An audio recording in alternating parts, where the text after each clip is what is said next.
Negeri Sembilan, sebuah negeri yang bukan sahaja terkenal dengan keunikan adatnya, malah turut terkenal dengan keunikan seni bina yang diterjemahkan melalui Istana Lama Museum Seri Menanti. Seri Menanti merupakan sebuah pekan diraja yang terletak lebih kurang 40 km dari Seremban dan 14 km dari Kuala Pilah.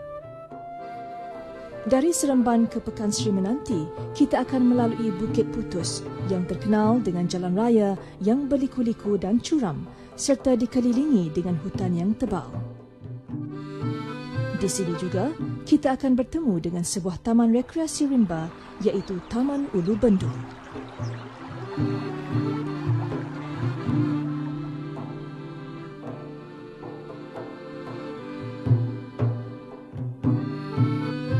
Sebelum memasuki Pekan Seri Menanti, sebuah pintu gerbang bermotifkan tanduk kerbau menyambut ketibaan pengunjung.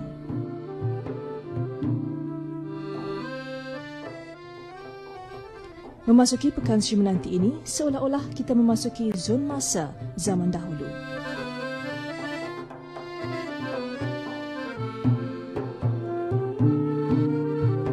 Alam beraja, luak berpenghulu, suku berlembaga, anak buah berbuapak ialah perbilangan adat pepatih yang menjadi tunjang struktur pentadbiran di Negeri Sembilan sejak dahulu kala lagi.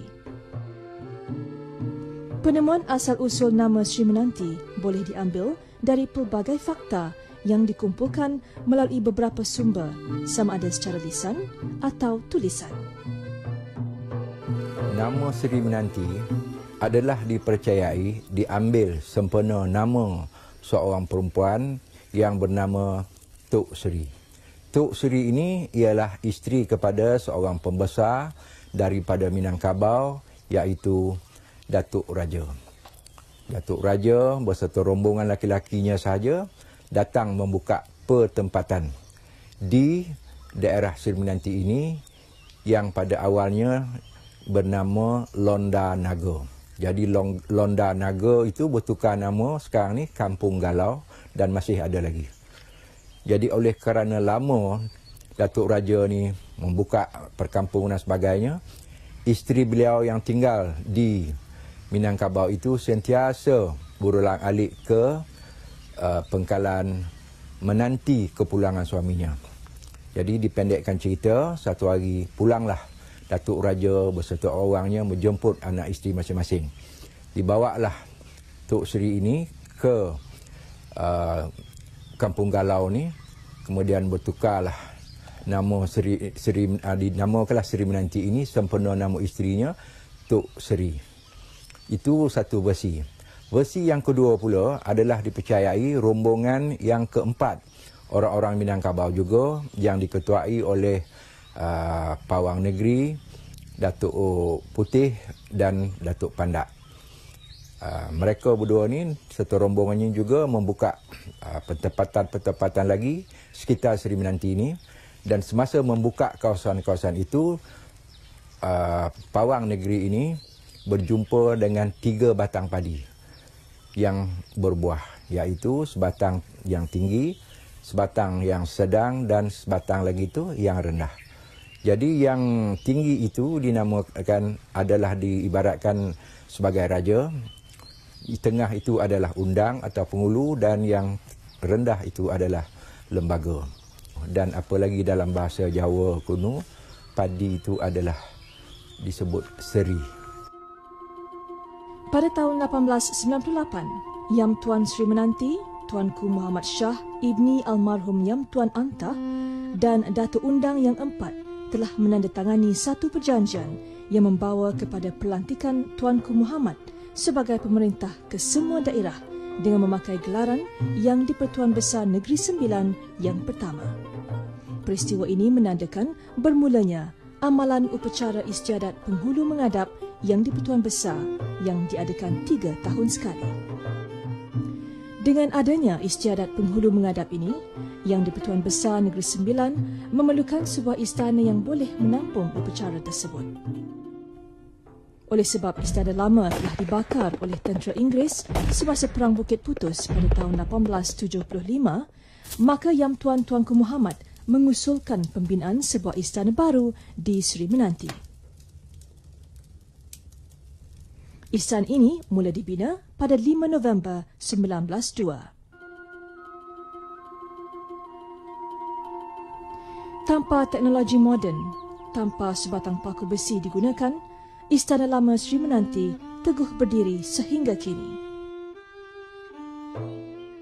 Istana Lama Seri Menanti didirikan membelakangi Banjaran Titiwangsa dan menghadap Kampung Tanah Datar.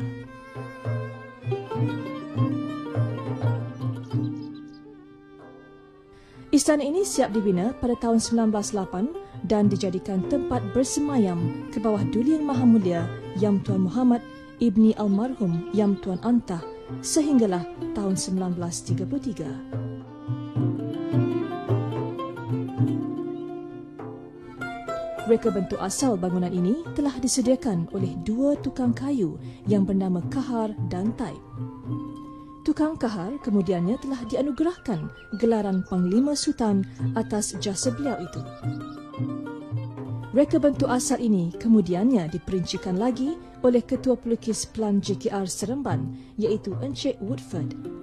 Pelan ini kemudian telah diluluskan oleh Jurutera Negeri dan Residen British ketika itu, Tuan D.G. Campbell.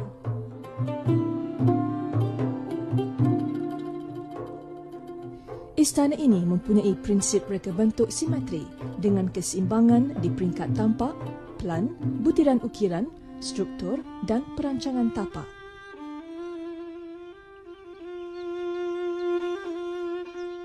Keseimbangan ini jelas kelihatan apabila kita melihat istana ini dari arah hadapan. Istana ini kelihatan memiliki keseimbangan dengan kedudukan pintu masuk di bahagian tengah dan penyusunan ruang kanan dan kiri juga seimbang.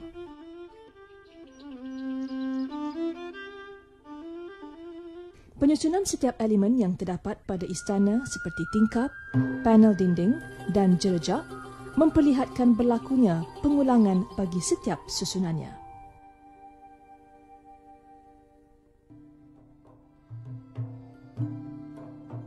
Antara keunikan rumah di Negeri Sembilan ialah atapnya yang memperlihatkan reka bentuk rumah tradisional Negeri Sembilan. Begitu juga bentuk atap Istana Lama Seri Menanti. Bahan atap Istana Lama ini dikatakan telah mengalami 4 kali perubahan. Menurut Arkib Negara, atap Istana Lama ini mulanya menggunakan atap lumpia. Kemudian diganti dengan atap genting merah 4 persegi. Perubahan kali ketiganya pula diganti dengan atap yang diperbuat daripada pasir yang bercampur minyak tar, dan yang terakhir menggunakan kayu belian yang dibawa dari Sarawak. Walau bagaimanapun, keseluruhan kerangka bumbung Istana Lama ini menggunakan kayu cengal yang tahan lama dan keras.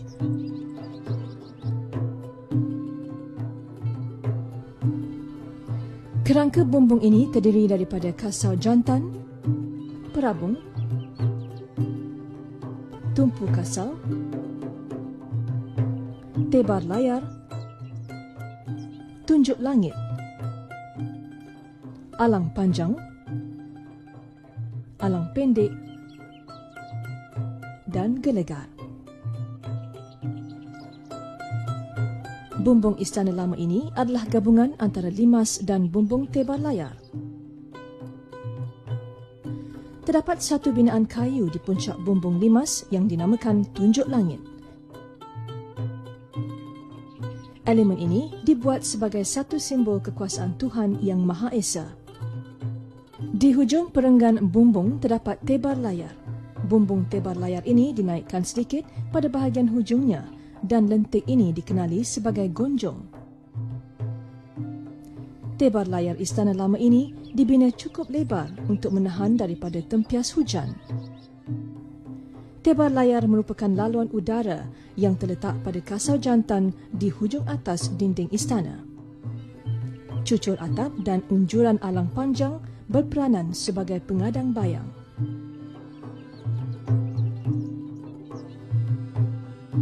Susunan papan tebar layar yang dibuat merupakan satu perhiasan biasa sahaja dan tiada sebarang motif yang ingin disampaikan. Walau bagaimanapun, tebar layar di bumbung tingkat 4 dipasang lambang kesultanan atau pemerintah.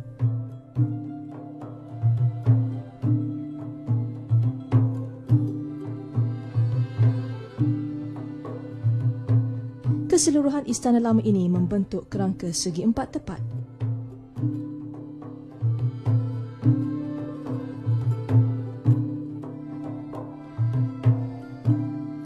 Kerangka-kerangka ini disambungkan dengan menggunakan pasak dan tanggam seperti tanggam puting dan lurah, tanggam lekap dan beberapa tanggam lain.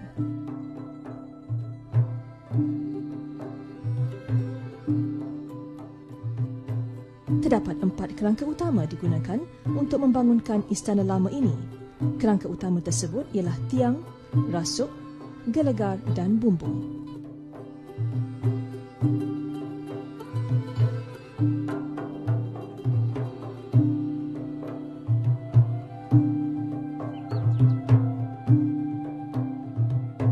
Kekuatan dan ketahanan Istana Lama ini bergantung kepada 99 batang tiang yang sama ukuran dan 4 batang tiang seri. 99 batang tiang ini berukuran 190 mm kali 190 mm, manakala tiang seri pula ialah 340 mm kali 340 mm. Tiang-tiang ini adalah daripada jenis kayu penak yang diambil dari hutan Bukit Pergau Jelebu. Mengikut ceritanya, tiang-tiang tersebut dibawa dari Jelebu dengan menggunakan 16 buah kereta lembu. Dipercayai bahawa 99 batang tiang tersebut diambil sempena daripada 99 orang hulu balang istana. Manakala 4 batang tiang seri pula melambangkan 3 orang besar istana, iaitu Datuk Seri Amadiraja, Datuk Raja Diwangsa, Datuk Penghulu Dagang dan Datuk Akhir Zaman yang asalnya saudara kepada Cik Seni, isteri Raja Melewar. Kesemua tiang ini dialas dengan pelapik tiang yang diperbuat daripada batu laterit merah. Penggunaan lapik ini dikatakan berasal daripada pengaruh British. Lapik ini bertujuan untuk mengelakkan tiang daripada cepat rosak, dimakan anak-anai atau terkena percikan hujan.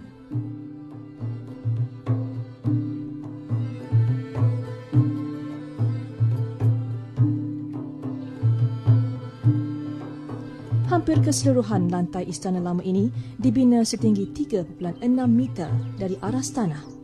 Konsep binaan seperti ini dipengaruhi oleh faktor iklim, keselamatan dan pengangkutan. Tujuan lain, lantai ini dibuat demikian adalah untuk memperlihatkan taraf kedudukan raja. Papan lantai Istana Lama ini juga menggunakan kayu jenis penak.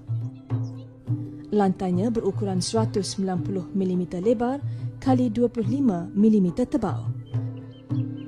Lantai-lantai ini dilekatkan ke gelegar lantai dengan menggunakan paku kayu dari jenis kayu nibong atau juga dikenali dengan nama kayu baih. Di tingkat satu lantai ini terdapat dua aras yang berbeza di antara ruang serambi dengan ruang rumah ibu. Kedudukan lantai ini bertentangan dengan arah gelegar di bawahnya.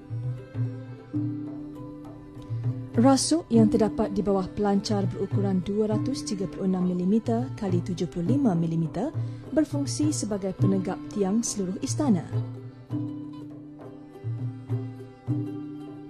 Rasuk juga sebagai pemegang pelancar yang terletak betul-betul di atasnya. Rasuk ini terbahagi kepada dua, iaitu rasuk panjang yang menghubungkan antara tiang melalui lubang yang dibuat pada tiang dan rasuk pendek yang dipasang melintang istana, iaitu arah yang bertentangan dengan rasuk panjang.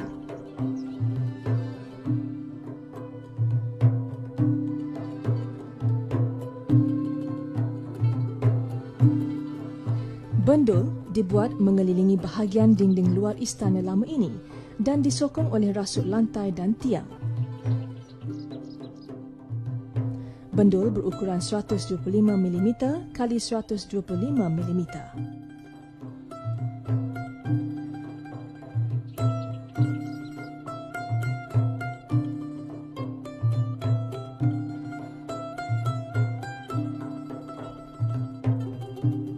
Bendul ini bukan sahaja terdapat di sekeliling istana, tetapi juga antara ruang balairong atau serambi dengan istana induk atau rumah ibu.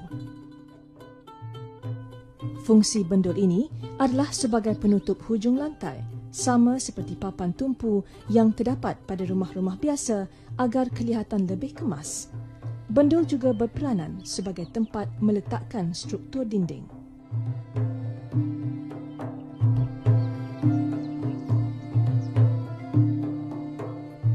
Jika diteliti, hampir kesemua papan dinding Istana Lama ini menggunakan kayu penak yang disusun secara menegak 90 darjah dan dicantumkan tanpa tanggam.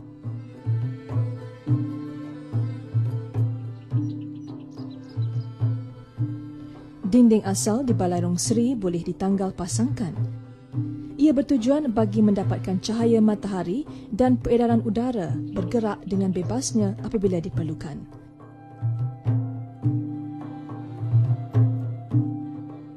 Ambai-ambai yang terletak pada paras duduk pula dapat memberi pengudaraan tambahan. Mengikut kepercayaan orang-orang Melayu pada ketika itu, ambai-ambai ini digunakan untuk menjemur anak kecil. Selain dinding yang diperbuat daripada kayu, terdapat juga dinding yang diperbuat daripada batu bata setinggi 2 kaki, seperti yang terdapat di bilik air. Walau bagaimanapun, binaan ini merupakan binaan tambahan yang dibuat kemudian.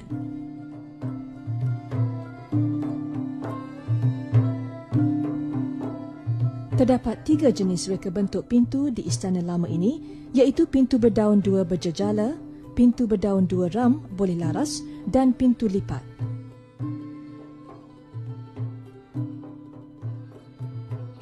Pintu berdaun 2 berjejala merupakan pintu masuk kedua yang boleh dimasuki dari arah bawah Istana Lama. Pintu ini mempunyai 2 daun pintu yang berjejala.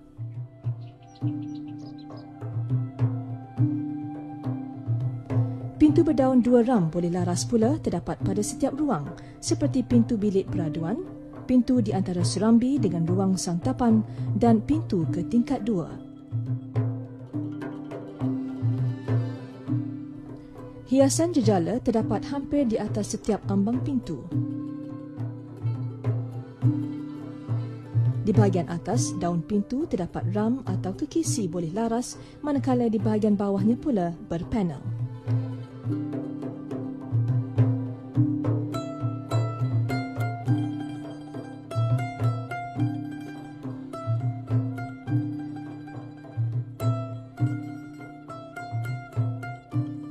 Sementara itu, pintu lipat pula boleh didapati di antara ruang santapan dengan serambi dan di antara ruang santapan dengan ruang kelik anak yang menuju ke dapur. Setiap belah pintu lipat ini dipecahkan kepada 2 daun pintu, menjadikan setiap sebuah pintu ini mengandungi 4 daun semuanya. Pintu lipat jenis ini diperlukan di bahagian pintu yang ruangnya terlalu besar.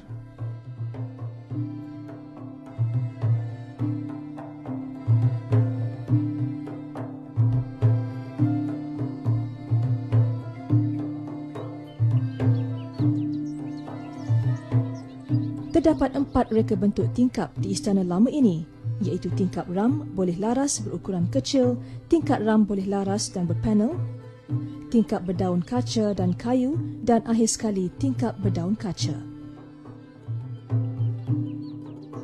Tingkap ram boleh laras berukuran kecil terdapat di sepanjang ruang serambi yang menghadap ke halaman istana. Terdapat 14 bilah ram yang dipasangkan ke pemidang daun tingkap dan kesemua bilah ram ini diikat kepada sebatang kayu pelaras untuk membolehkan ram ini dibuka atau ditutup serentak. Tingkap ram boleh laras dan berpanel pula terdapat di tingkat 4, iaitu di bilik khazanah, bilik peraduan Yam Tuan dan Tunku Ampuan, bilik peraduan putera dan puteri serta di ruang anjung. Reka bentuk dan ukurannya adalah lebih kurang sama dengan ukuran pintu. Tingkap berpanel kaca dan kayu pula hanya digunakan di ruang yang tertentu seperti di ruang bilik peraduan di arah 1. Ukuran tingkap jenis ini juga sama besar dengan ukuran tingkap ram boleh laras dan berpanel. Tingkap ini berdaun 2 dan setiap daun mempunyai 4 panel kaca kecil di bahagian atasnya. Bagi tingkap berdaun kaca pula, hanya terdapat di dalam bilik mandi di arah 1 sahaja. Setiap daun tingkap ini dibahagikan kepada 4 bahagian berkaca dan kaca-kacanya adalah daripada jenis lut sinar.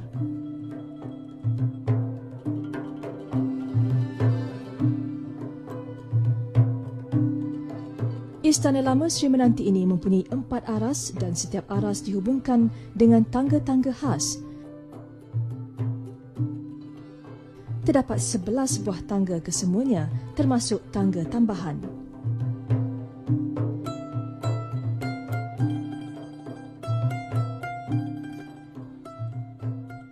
Kesemua tangga di istana lama ini berbentuk lurus atau larian lurus kecuali tangga separuh pusingan yang terdapat di ruang kelik anak. Tangga ini dikatakan tangga tambahan kerana bentuknya larian separuh pusingan berbeza dengan tangga yang lain.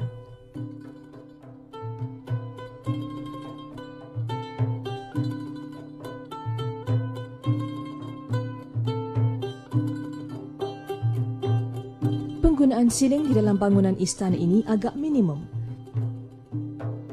Hanya ruang-ruang yang tidak mempunyai tingkat di sebelah atas sahaja yang dipasang siling. Ruang-ruang lain seperti ruang santapan atau bilik diraja di tingkat 1 tidak dipasang siling. Keadaan ini menyebabkan permukaan bawah lantai kelihatan. Hal ini berkemungkinan besar fungsi siling kurang dipraktikkan pada zaman itu.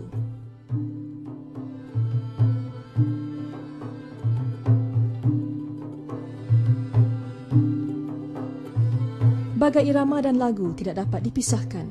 Begitu juga dengan ukiran dan hiasan pada rumah atau istana. Ukiran dan hiasan menjadi kebanggaan yang memperlihatkan kedudukan dan status si pemiliknya. Istana lama Sri Menanti dipenuhi dengan ukiran dan hiasan. Terdapat 3 jenis ragam hiasan di istana lama ini, iaitu geometrical, flora dan fauna. Motif geometri, flora dan fauna banyak digunakan pada ukiran tiang. Motif geometri ini digabungkan juga dengan motif-motif lain seperti daun dan buah-buahan untuk menampilkan keindahan. Ukiran-ukiran ini melambangkan identiti kemelayuan sejati, sama ada dari segi corak maupun motif. Dalam pembentukan motif, pengaruh Cina dan tempatan lebih dominan berbanding dengan pengaruh Minangkabau. Hal ini terbukti apabila ukiran Minangkabau yang sering digunakan seperti ukiran itik pulang petang, si kumbang jati dan lain-lain tidak dominan.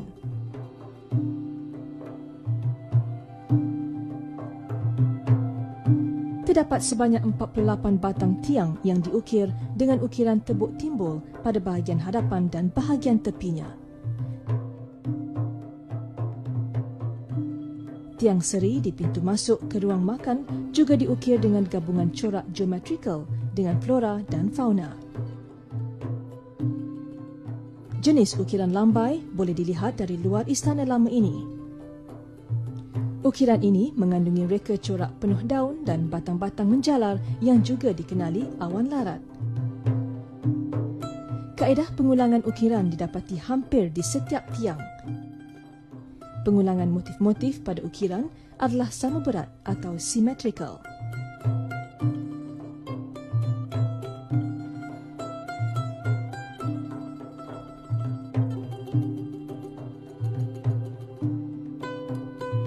Ukiran pada kayu di Istana Lama Sri Menanti boleh dibahagikan kepada dua kaedah ukiran, iaitu jenis ukiran tebuk timbul dan ukiran tebuk tembus. Kebanyakan jenis ukiran yang terdapat di tiang-tiang adalah dari jenis tebuk tembus, iaitu ukiran yang ditebuk terus pada tiang. Sedangkan ukiran di tempat peraduan diraja, tahta kencana dan pada dinding luar bilik peraduan putera dan puteri Yam Tuan adalah jenis ditampal pada dinding sahaja atau tebuk timbul.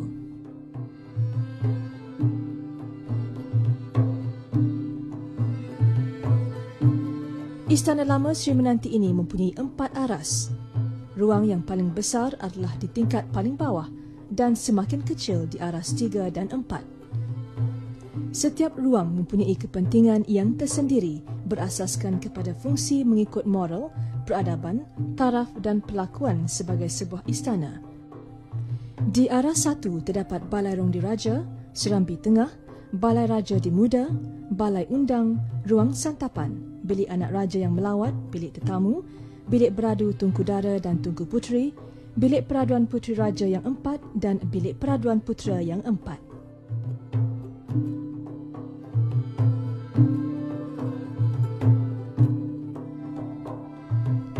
Balai Rong Diraja atau Balai Rong Seri merupakan tempat bersemayamnya Kebawah Duli Yang Maha Mulia Yang di-Pertuan Besar Negeri Sembilan dan Kebawah Duli Yang Maha Mulia Tunku Ampuan.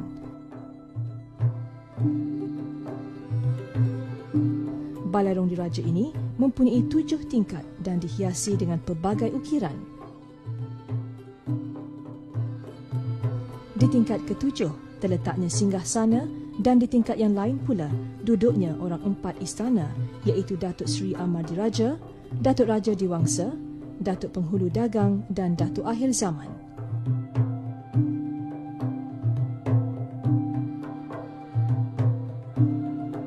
Di hadapan Balai Rong Seri terdapat jejak-jejak atau hamparan kain putih selebar kain saf sembayang. Jejak-jejak ini amat bermakna bagi pendukung-pendukung adat pepatih, khasnya luar Ulu Muar. Jejak-jejak ini juga melambangkan keikhlasan hati dan budi orang suku Seri Lemak Minangkabau.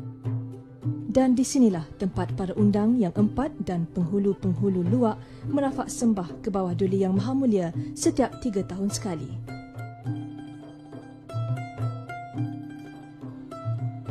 Bulat anak buah menjadikan buapak. Bulat buapak menjadikan lembaga. Bulat lembaga menjadikan penghulu. Bulat penghulu menjadikan raja.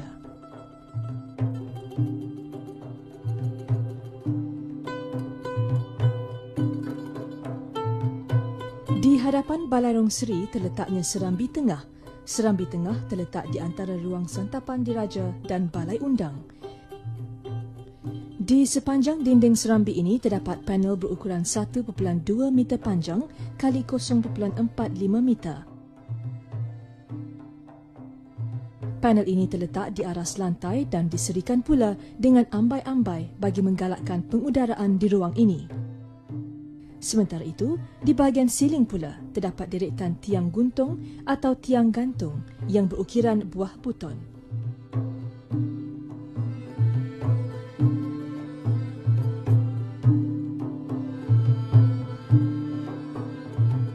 Bertentangan Balarong Diraja terletaknya Balai Raja di Muda atau dipanggil juga Takhta di Muda. Kedudukan Balai Raja di Muda ini ditinggikan sedikit 300 mm daripada paras lantai Serambi. Di sinilah tempat bersemayamnya putera yang 4 iaitu pewaris-pewaris yang bakal menduduki takhta ke bawah Duli Yang Maha Mulia. Putera yang 4 itu ialah Yang Amat Mulia Tengku Besar Seri Menanti, Yang Amat Mulia Tengku Laksamana, Yang Amat Mulia Tengku Muda Serting dan Yang Amat Mulia Tengku Panglima Besar. Di bahagian hadapan Balai Raja di Muda ini, isteri-isteri Yang Amat Mulia Putera yang 4 serta anak-anak raja bergelar dan isteri duduk bersemayam. Di sini jugalah putera-putera dan cucu-cucu ke bawah Duli Yang Maha Mulia dapat melihat upacara-upacara penting yang berlaku di ruang Balarong Seri. Pembelajaran secara menyaksikan sendiri adat istiadat yang berlangsung sangat penting kepada pewaris-pewaris takhta ini.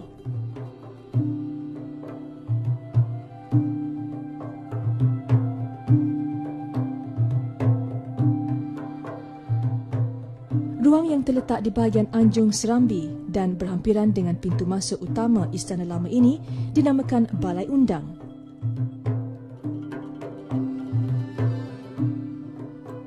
Di Balai Undang inilah duduknya para undang yang 4, Tunku Besar Tampin dan penghulu-penghulu luar.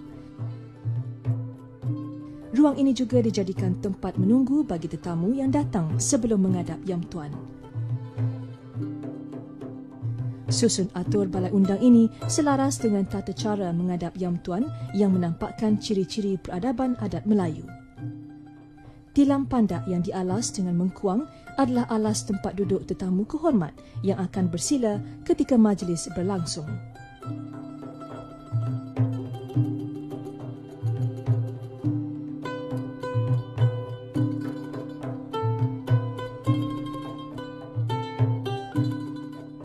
Ruang santapan diraja terletak di tengah-tengah ruang rumah tengah dan bertentangan dengan rumah dapur.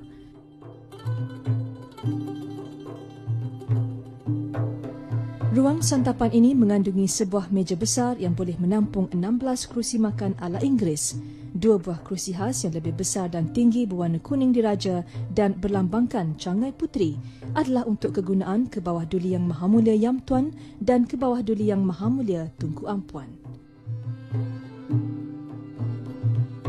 Selain fungsinya sebagai tempat bersantap, ruang ini juga digunakan untuk mengadakan perbincangan berhubung dengan hal-hal adat dan istiadat istana dan luar.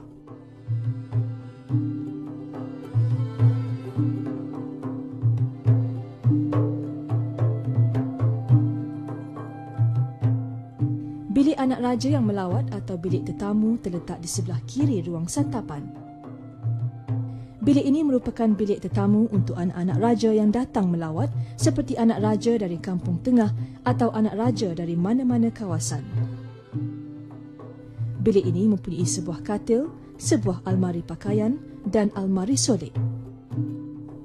Semasa Istana Lama ini menjadi rumah berangguh atau rumah tumpangan, bilik ini juga dikatakan menjadi bilik tetamu kepada pelawat-pelawat diraja dan pembesar-pembesar dari luar negeri.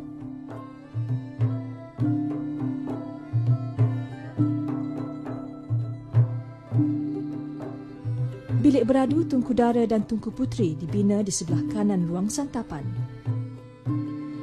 Terdapat 6 buah pintu yang dihiasi dengan kayu berjejala mengelilingi bilik ini.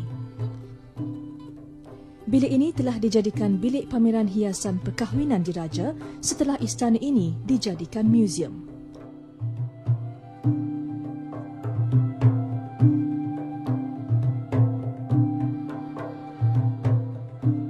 Bilik peraduan Puteri Raja yang 4 terletak di sebelah kiri ruang santapan. Bilik ini sama luasnya dengan bilik peraduan Tunku Dara dan Tunku Puteri. Bilik ini juga telah diubah suai menjadi ruang pameran.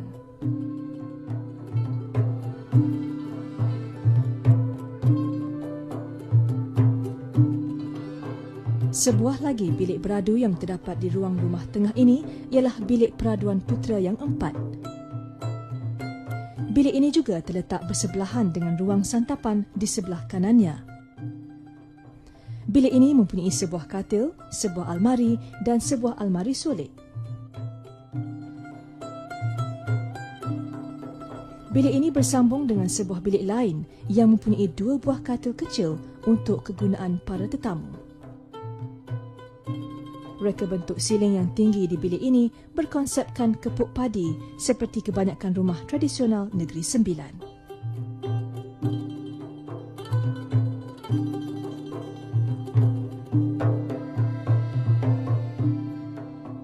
Untuk ke aras 2, sebuah tangga disediakan di belakang ruang santapan. Di aras 2, terdapatnya bilik beradu tuanku, ruang keluarga raja dan bilik beradu Tunku Ampuan.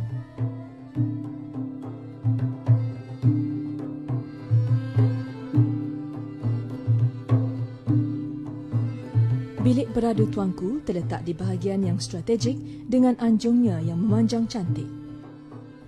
Di sinilah selalunya Kebawah Duli Yang Maha Mulia menghabiskan masa melihat suasana dan keindahan panorama sekeliling istananya.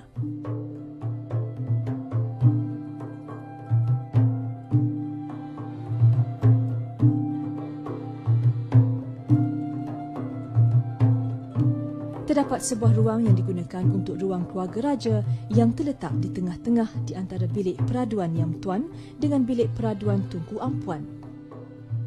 Ruang ini digunakan oleh ahli keluarga Yang Tuan menjalankan aktiviti keluarga. Kini, pihak muzium menggunakan ruang ini sebagai bilik pameran.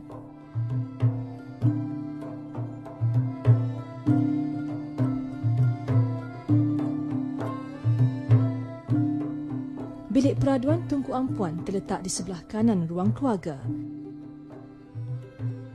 Seperti bilik beradu tuanku, bilik beradu Tunku Ampuan juga disediakan dengan sebuah katil, almari pakaian dan almari solek. Bilik ini juga disediakan dengan sebuah bilik air.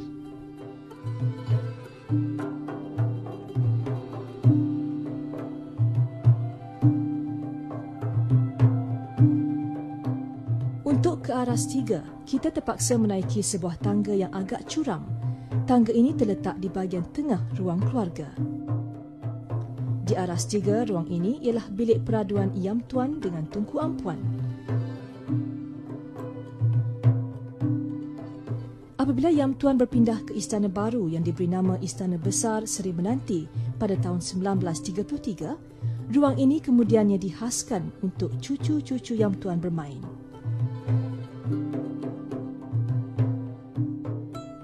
Di sebelah malam pula, ruang ini akan dijadikan tempat beradu cucu-cucu Yang Tuan.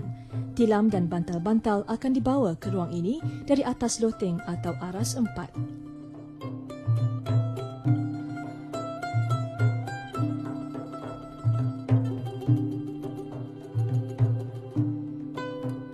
Sesebuah istana tidak akan lengkap sekiranya tiada bilik khazanah. Begitu juga dengan Istana Lama Seri Menanti ini. Dengan kedudukan di tingkat yang teratas, bilik khazanah ini dianggap strategik dan selamat. Tiada sesiapa pun dibenarkan memasuki bilik ini kecuali dengan kebenaran Yang Tuan sendiri. Keseluruhan dinding bilik ini dibuat bukaan untuk keselesaan dan tempat Yang Tuan melihat persekitaran istana. Apabila Yang Tuan berpindah ke Istana Besar Seri Menanti, ruang ini digunakan untuk penyimpanan barang seperti alatan untuk beradu dan barang mainan cucu-cucu Yang Tuan. Kini, ruang ini dibiarkan kosong, hanya terdapat sebuah para yang dikatakan sebagai tempat meletak Al-Quran. Yang buruk dibaharui, yang usang diganti. Sekali air bah, sekali pantai berubah. Begitulah terungkap perbilangan adat pepatih yang membawa maksud perubahan harus berlaku selari dengan perubahan masa dan zaman. Apabila Yang Tuan Muhammad berpindah ke Istana Besar Seri Menanti pada tahun 1933, Istana Lama Seri Menanti ini kemudiannya dijadikan rumah berangguh atau rumah tumpangan bagi raja-raja atau sultan-sultan dan pembesar-pembesar yang berkunjung ke Seri Menanti.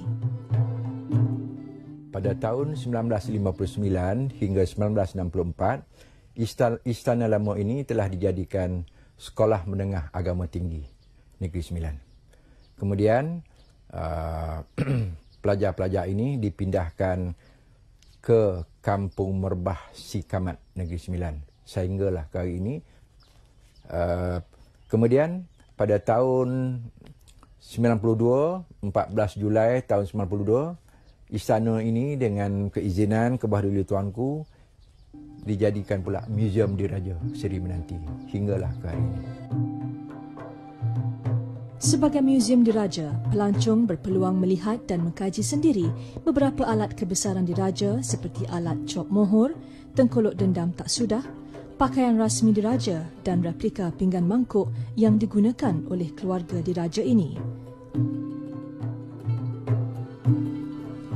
Istana Lama Museum Diraja Seri Menanti ini juga memperagakan gambar-gambar potret diraja dan salasilah keturunannya yang digantung di setiap dinding.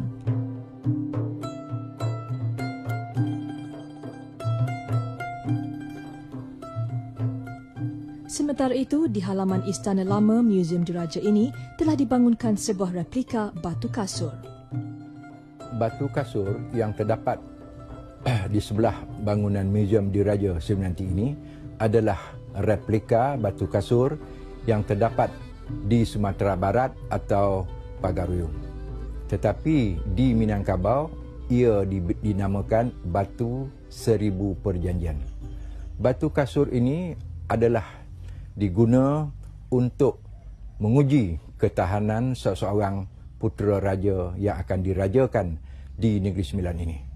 Iaitu anak raja atau putera ini dibaringkan di atas batu ini beralaskan daun yang paling gatal, iaitu daun jelatang gajah, dengan hanya memakai seluar pendek dan tidur semalaman. Sekiranya putera itu lulus, maka layaklah baginda dirajakan.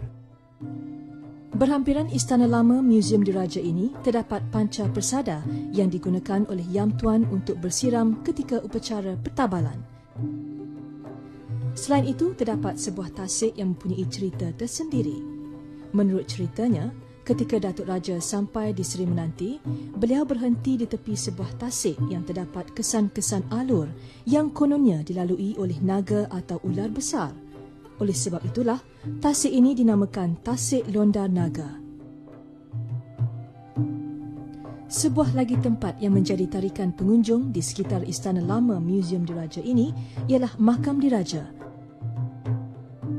Di sinilah bersemadinya almarhum Yang Tuan seperti Yang Tuan Hitam, Yang Tuan Raja Lenggang, Yang Tuan Radin, Yang Tuan Imam dan Yang Tuan Tuanku Muhammad sendiri. Batu megalith sejenis batu yang dikatakan hidup terdapat di kawasan yang tidak jauh dari Istana Lama Museum Diraja Seri Menanti. Batu ini turut menjadi tarikan pengunjung kerana misterinya. Istana Lama Museum Diraja Seri Menanti pernah dikatakan sebagai istana kayu terbesar di dunia. Istana ini juga telah dijadikan identiti Negeri Sembilan oleh Kerajaan Negeri. Keunikan binaannya meletakkan Istana Lama Museum Diraja Seri Menanti ini sebagai lambang seni bina tradisional Negeri Sembilan.